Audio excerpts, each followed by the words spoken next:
Ayan, isang mapagpalang araw Pilipinas at isang mapagpalang araw lalawigan ng Marinduque. Ako po si RJ Montenegro, ang inyong pong makakasama ngayong araw para naman sa pagtatampok ng mga local artists dito sa ating lalawigan na makikita dito sa Marinduque Expo. Sa ating mga kababayan, tayo po ngayon ay nandito sa Marinduque Expo 2022, partikular po sa bayan ng Buwak. At makikita nyo ho dito yung mga stalls na kung saan ino-offer nila yung iba't ibang services para sa ating mga lokal na mga bisita at maging sa mga dayuhang bisita. Ngayong araw ay nandito po tayo sa ground floor, particular dito sa section kung saan makikita naman natin yung mga nagtatattoo at pupuntahan natin sila at hihingi tayo ng konting detalye particular sa kanilang mga serbisyong ino-offer. So samahan nyo ho ako dito at kakapanayamin natin ng ilan sa mga tattoo artists na nagbibigay ng mga serbisyo dito. Tara.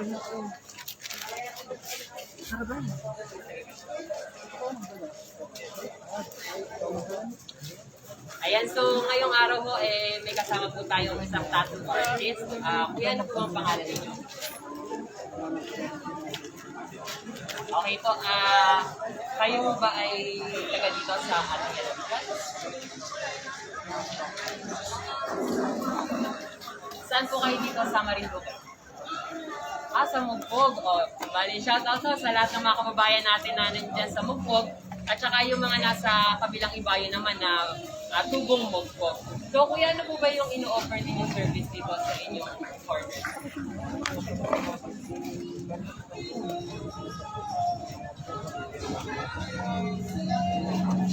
Ayan, lapit tayo dito para makita ninyo yung mga offers na mga designs na ino-offer nila. Tara.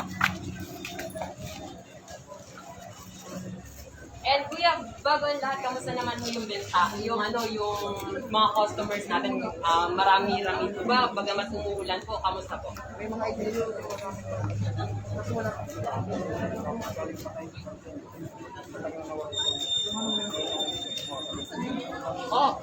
Given the fact kuya na 2 taon ho na hindi natuloy yung expo or na-postpone po siya, gaano po ba ka-importante para sa inyo yung pagbabalik ng expo ngayong taon?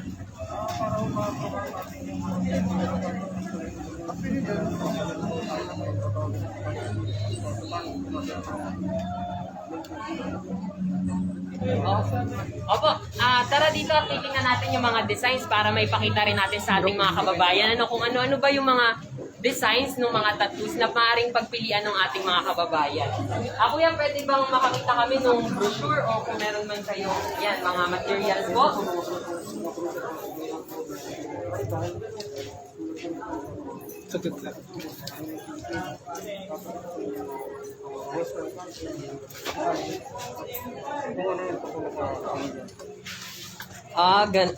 Mga kababayan, kitang-kita ho natin yung mga decorations ng mga tattoo. Talagang hindi natin nakakalain na dito sa ating lalawigan ay mga ganito palang talented artists na makakapagbigay din sa atin ng mga ganitong klase ng design.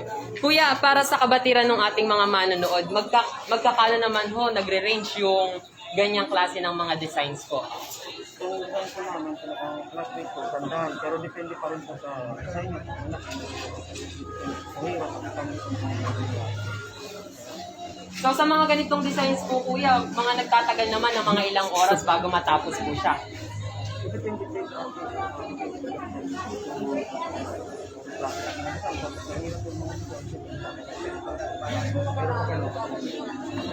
Oo po. Ayun mga kababayan, nakakita natin na dito sa particular sa ground floor at nandito ito sa may for our sake na corner, nandito natin makikita yung kanilang section. So sa lahat ng mga gustong magpatato or magkaroon ng temporary or permanent tattoos, pwede nyo pong bisitahin yung kanilang corner dito. O kuya, baka gusto nyo imbitahan yung ating mga kababayan na nanonood para bisitahin kayo dito. tao po, kung pumunta yung mga taga rito lang, yung mga kapilistan, mga kapilista po, hindi po natin gawin natin mga tagal ng buwan ng pandemic para bumalik po sa mga Ayan, maraming salamat kuya sa pagkakataon na ikaw ay aming nakapanayam dito sa ating live sa Marinduque News. Sa atin ho lahat ng mga nanonood actually dito sa likuran ko meron hong nagpapatato tatry ho natin na hingan siya ng konting detalye or kausapin natin siya. Halika kayo dito. Magandang hapon po. Live po tayo ngayon na napapanood sa official Facebook page ng Marinduque News Network. So, ayan, nandito si ate. Pakita niyo muna yung tato. Napakaganda. Bagay na bagay sa kulay ni ate. Ayan, diba? Sa lahat ng ating mga kababayan na nanonood, pwede niyo puntahan sila dito sa kanilang corner sa ground floor ng Marinduque Expo. Dito sa may For Art's Sake. Ayan. So ate, ano po ng pangalan ninyo? Ate Yvette. Mukhang masaya si Ate Yvette na nakapunta siya. Ate, taga dito ba kayo sa Marinduque? Yes po. Saan bayan mo kayo dito? Sa Banflight po. Dito rin sa Buwak. Ayan. So ate, ano yung design na napili mo? Bracelet po. Para po, siya po ay nag-asilbing accessory sa aking katawan. At siya din po ay sa bracelet. Ayan. Permanent po ba yan ate or ano lang? Henna lang? Ayan. So parang relasyon hindi, medyo may pangatagalan siya ng konti lang. Hindi ganun ka tibay or Pero kita-kita natin yung quality mga kababayan, napaka-detailed nung design at ang galing-galing ng ating local artist. Ay, kuyang artist, anong pangalan ninyo para sa kaalaman natin mga manonood? Jonathan.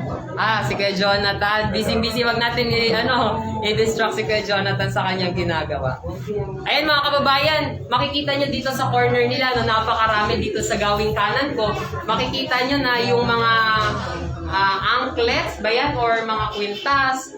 Napakaganda ng design. And at the same time, dito sa aking gawing likod, makikita naman ninyo yung mga tattoos na maaari niyong pagpilian.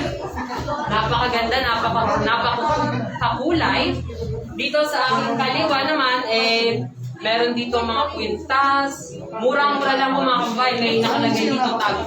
Nag-range lang siya ng 280 pesos or 250 pesos.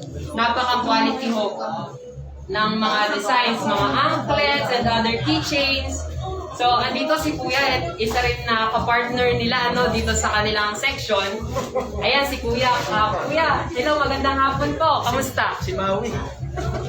Hapon. Magandang hapon. Anong pangalan niyo, Kuya? Si Maui. January. Kuya January, taga dito ba sa Marinduque? Ayun lang po kami dito. Dayo ho. Kamusta naman po ang ikalawang araw natin dito? Safe naman din. Safe. Nakaraos din. Ayan, safe naman. Kamusta naman yung bentahan natin? Meron din po. Rapid tally lang. Bakit ba kuya sa'yo ko natatanungin bakit ba For Art's Sake yung pangalan ng section?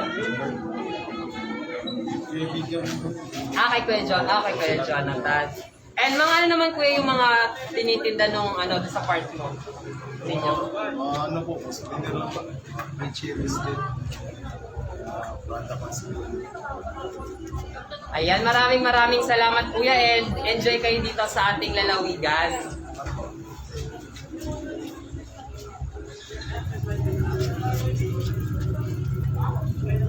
Ayan mga kababayan, isa na naman hong special na episode natin ngayong hapon. Tayo ay ulit, nandito po tayo sa For Art's Sake, dito sa ground floor level ng Marinduque Expo 2022, particular dito ho sa bayan ng Buwak. Kaya naman sa ating mga manonood at sa ating mga kababayan na nakatutok ngayon, maaari nyo puntahan itong kanilang corner para i-avail yung mga services po nila, particular itong henna and at the same time yung permanent tattoo at saka yung mga souvenirs na dito nyo lang ho matatagpuan. Ayan, para ho sa iba pang detalye at iba pang mga kaganapan particular at patungkol sa Moriones 2022, mangyari lang hong tumutok kayo sa ating official Facebook page ng Marinduque News Network.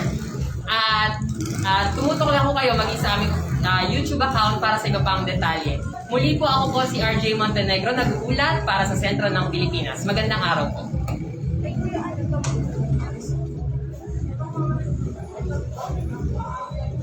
Pwede na, finish.